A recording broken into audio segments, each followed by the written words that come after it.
আর সকাল থেকে বাইরে বসিলাম, ঘাস মাস কিছুই কাটলাম না। একটা ছাগল আছে, যাই দেখি কয়টা ঘাস কেটে নিয়ে আসি। আবার বাড়তি করলি ছাগলটা বাগানে বাঁধা, যাই দেখি ছাগলও নিয়ে যাই, ঘাসও কাটে গিয়ে। ছাগল গোসর দেবো না, ছাগলের খাওয়া যাবে নি, বুদ্ধি ঘাসও কাটবো না।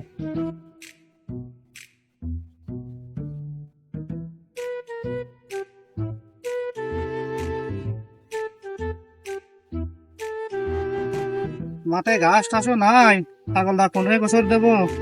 যাই দেখি একটু আগা যাই, ঘাস টাস পাই নাকি। যাই দেখি সামনে কলা বাগান আছে, কলা বাগানে ছাগলটা দিয়ে গিয়ে, কলা বাগানে মনে হচ্ছে ঘাসও আছে। আমি দিই ছাগলটা।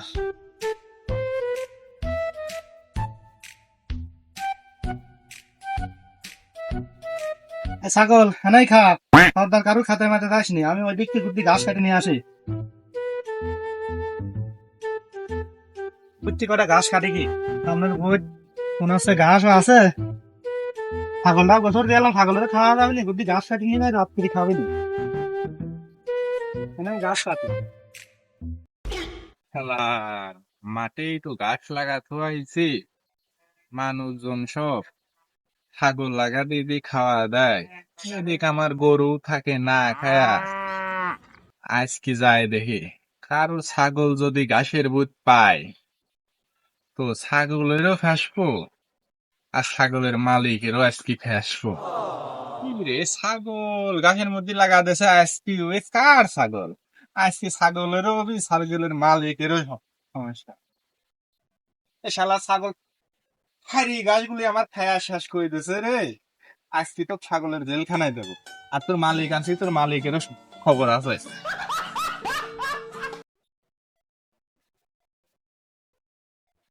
শালা তোর মতো ছেঁচড়ার বই আগে জানলি ঘাসই খাতাম না। এদিক ঘাস তো কাটতেছি, এদিক ছাগল তো দিয়ে আসলাম, ছাগল কি আছে পাশের বইয়ালা, আবার ঘাড় ফেরা বইয়ালা, মনে ছাগল গেলে তো ছাগল ধরে নিয়ে যাবে নি। ভাই দেখি ঘাস কাটা হয়ে গেল, হচ্ছে ছাগলটা দেখি আসি, বুঝতে কলা বাগানে আছে নাকি।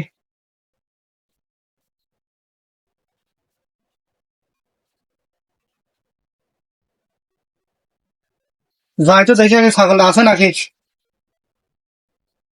কে রে, ছাগল কোন গেল? ছাগল কি পাশের বুই খেতে লাগেছে নাকি? বুইয়ালা তো ছাগলের মারি কিছু খুবই না না, আমার ছাগল তো নিয়ে যা, ছাগলের জেলখানা দিবি নি। যা দেখে আসি তো ছাগল হবে, ছাগল নিয়ে যাচ্ছে না, ছাগলটা খুঁজে নিয়ে আসি।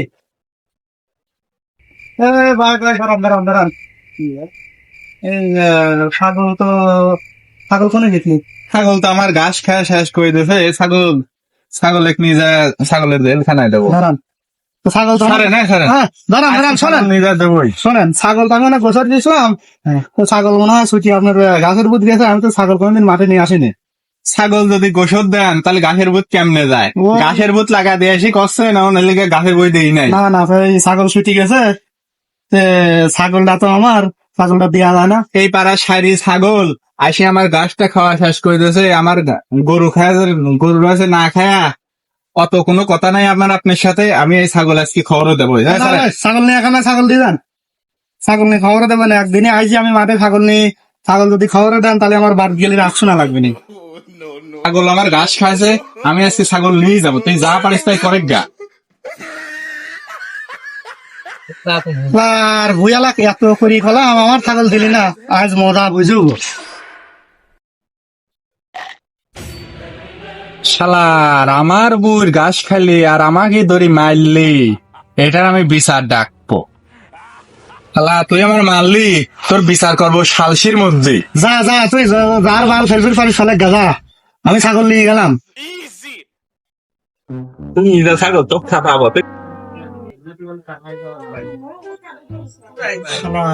তাই তো ভুয়ালা মারি অন্যায় তৈরি করলাম, যাই মাতবার কাজ, যাই মাতবার কিছু দিয়ে রে মাতবার, আমার অনেক কিছু করে দিতে পারে নাকি। মাতবার সাহেব বাড়ি আছেন নাকি? কি রাগো, আসি, আসো, এদিকে আসো। কি রে, তোর কি আছে? স্মার্ট বলছে আমি তো একটা অন্যায় করে ফেলছি। কি করছে? হচ্ছে কেন এই ছাগল নিয়ে মাঠে গেছিলাম, তো ছাগল ছুটি হচ্ছে কেন একটা ভুইয়ালার হচ্ছে কেন এই যে খেতে গেছিলি, খেত খাইছে ছাগল লয়ে এত করে চালাম, ছাগল ফেরত দিচ্ছিলি না। হ্যাঁ। সেই জন্য আমি ভুইয়ালাক ধরে মারিছি। ও, এই তাহলে তুই অন্যায় করে ফেলছিস, খেয়ে তো খাওয়াইছিস আবার মারিছিস। এই অন্যটা করে খারাপ ফেলছি। লাগছে। কোনো রকম কোনো কিছু করা যায় না, সালিসের রায়টা আমার পক্ষে দেওয়া যায় না। রায় তো ধরে দেওয়া যায় যদি একটু হুম, ব্যবস্থা থাকে, চাই তো রায় দেওয়া তো যায়। বুঝতে তো পারছি। এ, টাকা সাথে করে নিয়ে আইছি, তো দেন এই টাকাটা নিয়ে রায়টা আমার পক্ষে দেবে। তুই আবার কার কাছ কমে না তো যে টাকা দিছিস, বললি করে আমার হাত বাড়ি থাকবে। না আমি কারো কাছে পাবো না আমি। আচ্ছা বলিস তোর পক্ষে আচ্ছা, রায় অনুযায়ী। হ্যাঁ। আচ্ছা মাতুব্বা সাহেব, হুম। সালিশি তো বসেন, কোনো পক্ষে থেকে কোনো কিছু খাওয়া হয়েছে নাকি? টাকা তো ধরে আসামির পক্ষ থেকে খাইছি, যেভাবে হোক সালিশের রায় ওই পক্ষে দেওয়া লাগবে। তাহলে আমার জন্য কিছু রাইতে। না থাক থাক নে। আচ্ছা ঠিক আছে। সালিশ তো তুই ডাকছিস, তাহলে তোর কি সমস্যা কর। তোপা সাহেব, আমার কোনো দোষ নাই। আমারই খেত খাইছে, আর ওই ছাগলওয়ালা সুমন্দি আমারই ধরি মারেছে। এর একটা সুষ্ঠু বিচার করে দেন আপনারা। ও শুনলে তো বেশি দোষ। 2 লাখ ধরে মারা হচ্ছে আর খেতে খাওয়া হয়েছে। এ চুপ থাক, তা এখন ওই দেখে রায় ওর পক্ষে নিয়ে লাগবে। তো বলি গেল ওর কথা, এবার তোর কথা তুই ক। ভাই তো মাতবার সাহেব, যা করলি সবই ঠিক আছে, কিন্তু আমি তো একদিনই মাঠে গেছিলাম, বুয়ালার এত হাতে পায়ে ধরা ধরলাম, আমার ছাগল দিলি না। লাস্ট আমার রাগ আয়া ছাগল বুয়ালাক ধরে আমি মারিছি। মানে আপনারা বিচারের মাধ্যমে যা রায় হয় তাই কর। আমার কাছে ওই শালারই বেশি দোষ। আমি একদিন ছাগল নিয়ে বুড়াইল দিয়ে যাচ্ছিলাম, আমার দিদি মারতে আমার ছাগলের মারছিলি, শালারই বেশি দোষ। মাতুব্বা সাহেব, দোষ তাহলে উনি বেশি। আমি হুকুম দাঁড়তে ফেঁসিয়ে ফেলা দিই। সে দুই কিল দে, সারি মাসের সাথে জায়গা করে। আচ্ছা, এই হলি তোর বিচার, যা আজকে সালিশ এই জায়গায় শেষ। খেলার বুইয়ালার কাছেও মার খেলাম, এদিক মাতব্বারও মারলি। সালিশটা ডাহিতে আমারই লস গেল। আজকের বিচার সালিশ এইরকমই দুর্নীতি হয়। যে অন্যার পক্ষে থাকে তারই জয় হয়, যে নয়ের পক্ষে থাকে সেই হারি যায়। হায় রে সর্বনাশ।